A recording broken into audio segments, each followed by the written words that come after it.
Good morning. Well folks, it's Monday the 29th of March 2021 and it's time for DaviePHD's Mythbusters episode 26B. In these videos I usually bust the myths surrounding Scottish independence. Now a few weeks ago I posted a video, which was episode 26, about the list only parties and vote splitting and why I felt that it wouldn't work. Now, I think it was Harold Wilson who said, "A week is a long time in politics." Well, last week felt like a long time indeed. The Hamilton report was released, Nicola survived the vote of no confidence, Parliament was dissolved and the campaign started. And as if all of that wasn't enough, Alex Salmond threw in a wee hand grenade on Friday afternoon. Now, we all saw Alex Salmond's press conference on Friday. There can't be an Indy fan who doesn't have an opinion on it. Some are delighted to see him back, some are fucking furious. And that opinion has become very vocal over the weekend. Now, I recently, but reluctantly, posted on the subject of vote splitting. The reason I didn't post on it before is that it was already the most divisive subject in the Indy movement. But queries to myself had reached a critical mass, so I kinda had to speak. As you all know, my position at that time was SNP 1 and 2. Firstly, as a party member and activist, I have a responsibility to promote that position. But even if I could cast that aside, I believed that ISP and EFI had failed to gain the traction required to gain any seats, and that they actually risked the support traditionally enjoyed by the Scottish Greens that the SNP have been able to utilise in the past. But since Alex made his press conference, it's fair to say a lot has happened. Firstly, EFI folded within 12 hours and got behind the Alba party. Kenny McCaskill left the SNP and joined Alba. He was followed by Neil Hanvey. I expect Angus MacNeil will likely join them too, though Joanna Cherry says she is staying put. Douglas Ross is shitting his pants. He's yet again tried to cobble together a unionist coalition. And he has, yet again, for the third time, been rebuffed by the Lib Dems and Labour. Now, it's crucial to know that this never happened before. With EFI and ISP on the list, they weren't even considered a threat by the unionists. So, in view of all that, has my position on vote splitting changed? And crucially, should yours? Well, firstly, as you all know, my position was SNP 1 and 2. As an SNP party member and activist, I have a responsibility to promote that position. I will be voting that way and I will publicly promote it. But examining my previous objections to vote splitting, and in light of the weekend's developments, it would be remiss of me not to examine the issue again. So firstly, why don't the SNP just get on board? Well, there's no change here. The Electoral Commission rules prevent us from asking voters to support another party.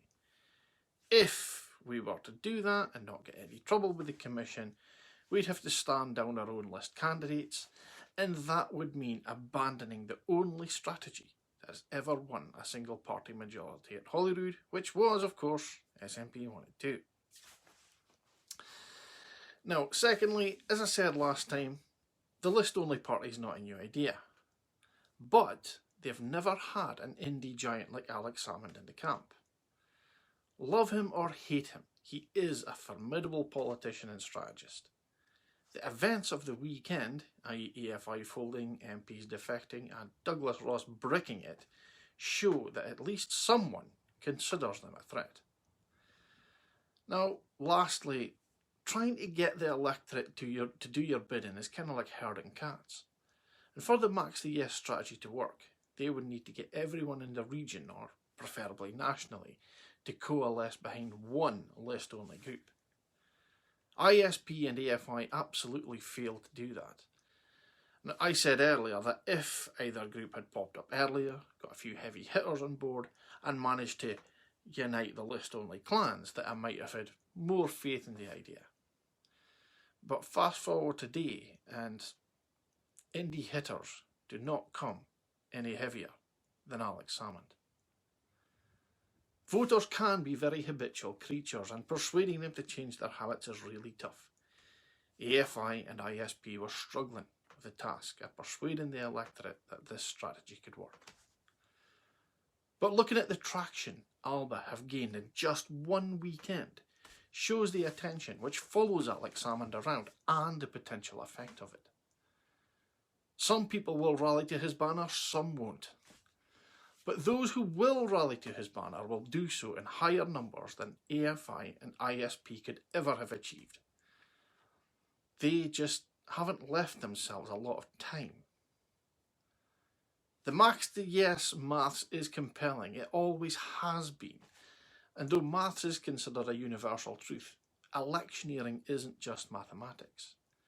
It's a sales pitch, it's a debate, it's an argument and an exercise in gentle persuasion, or maybe even a seduction if you want to go that far. The max to yes strategy is sound if it could be executed. And this development and the fallout this weekend heightens the chance of the strategy working. I'm not entirely convinced that with 6 weeks to go they'll have the desired effect, but they will do much better than AFI and ISP could have done without them. Both votes SNP is still the only strategy that has ever worked, and crucially it was executed by the very politician who now says it won't work. Previously I'd advised against vote splitting, and I will be voting SNP 1 and 2. I'm still not convinced that max to yes can work, but if anyone can galvanise the list vote behind one group, it is Alex. I'm just not sure he's left himself enough time to actually achieve it. Max to yes was a pipe dream under AFI and ISP, but as it sits today, it's still difficult, but it's no longer pie in the sky. If you doubt that, just think on this. The Alba party have already got more MPs than Scottish Labour in just 2 days of campaigning.